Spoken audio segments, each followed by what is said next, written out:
here, your favorite ginger bibliophile. Hope you're all doing really well and having some fun, spooky reads.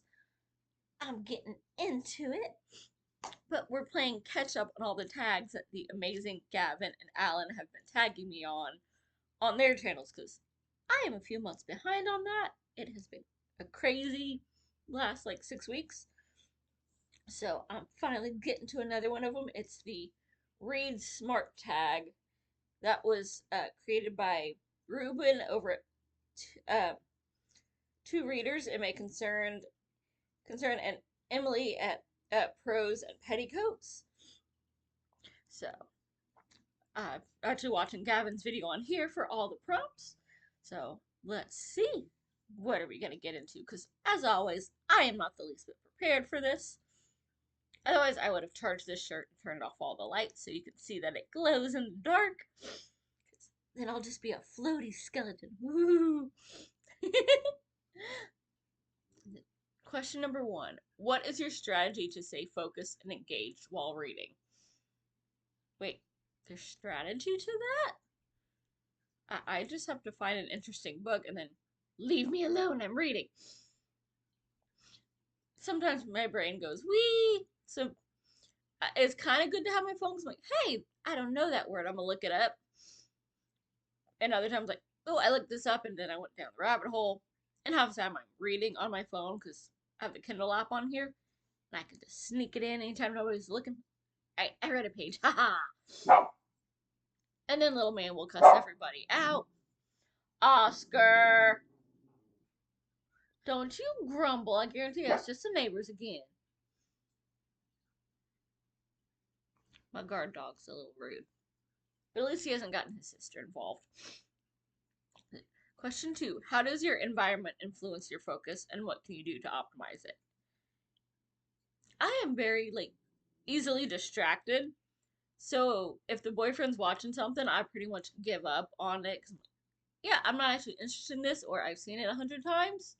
And that's great for when I'm going to sleep, but for when I'm trying to read, I hear words. So, I can't do music. If he's just playing a video game, he will sit on his spot in the living room. I will sit in my corner of the couch, and I will read until the pups go, excuse me, and then there's a reason I do so much reading on here, because I can hold the book and turn the page all with one hand. I can't do that with a physical book, and the pups seem to sense when I am trying to read a physical book and go, well, are you just gonna ignore me? Don't you love me? You already abandoned me all day for that stupid place you don't want to go to that pays for my food and electricity. And you're gonna ignore me?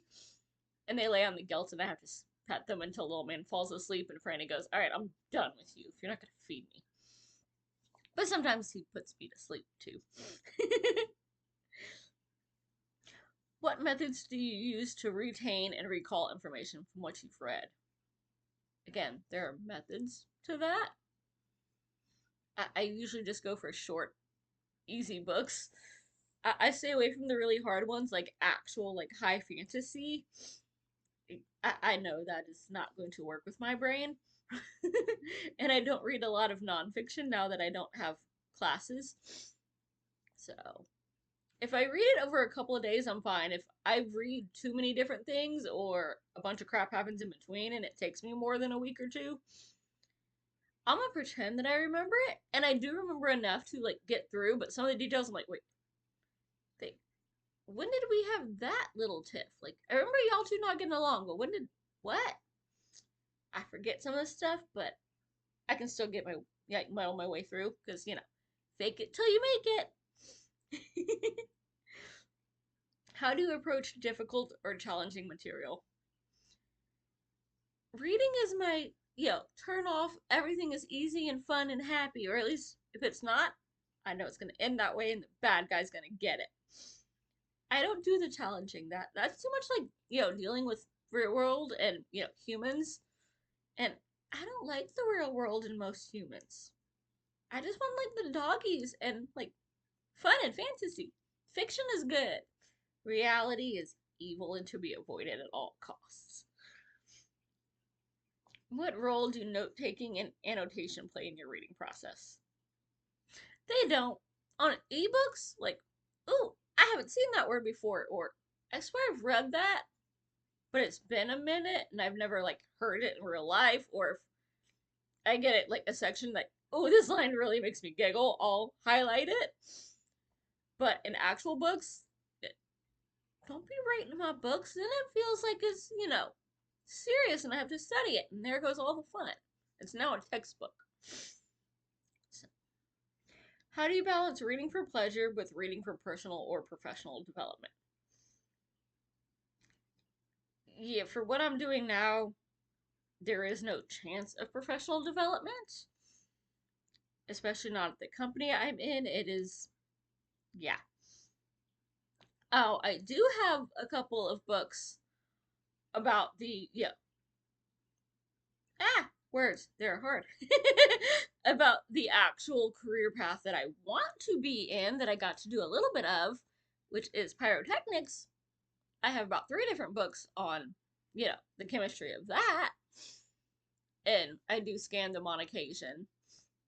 There's like, all right, I'm stuck on a formula for this. Hey, here's some, tips and some stuff. Yeah, we don't use some of this anymore because we've learned better and went, that's really unhealthy, but it'll get you in the right direction. But yeah, as far as my current career path, yeah, no. What is the importance of setting reading goals? For me, I like to set goals that I know I can do even in a really bad time, and then go, yay, how my actual goal is how much can I like blow this out of the water? Because then there's like no stress. Like this year, I gave myself 40 books. That's less than one a week, which is good because it took me almost a whole month to read It from Stephen King. Never again. And then I have other ones where this is a really easy read. I can read it 2-3 days. I'm probably gonna get that. Though I do like MJ's sneaky version of one book this year on Goodreads. I like it. I might steal that for next year. So no pressure. I know I can do that. What are some strategies for overcoming reading slumps or lack of motivation? I switch authors, and if that ain't doing it, I'm switching genres. Because usually it's just a, yeah, this is not fitting my mood. Like, I'm in a bad mood. I need, yeah, this. And this is too slow paced or it takes some thinking. It ain't working for me. I'm gonna switch over to this. Like, generally, if I get into a really bad reading slump, I go to one of my favorite authors. And if my brain really ain't working, I go to my comedic favorite author, which is Christopher Moore. He's one of the, you either love him or hate him because he has a really weird sense of humor, but so do I, so I freaking love him. My only problem with him is he doesn't get books published quick enough. Like, even if he gets one done, and he will be awesome, like, hey, here's the first chapter of this new book. You'll see it in 2-3 years when it's done with editing and printing and finally actually getting it out. It's like, we'll get advanced copies, and then 8 months later, it will actually finally be on sale. So, yeah, I have to wait like 3 years between each book, sometimes longer. So I'm trying to read Tim Dorsey now. I just ordered a book from him from second sale, but I'm holding off till Christmas because it has to do with elves.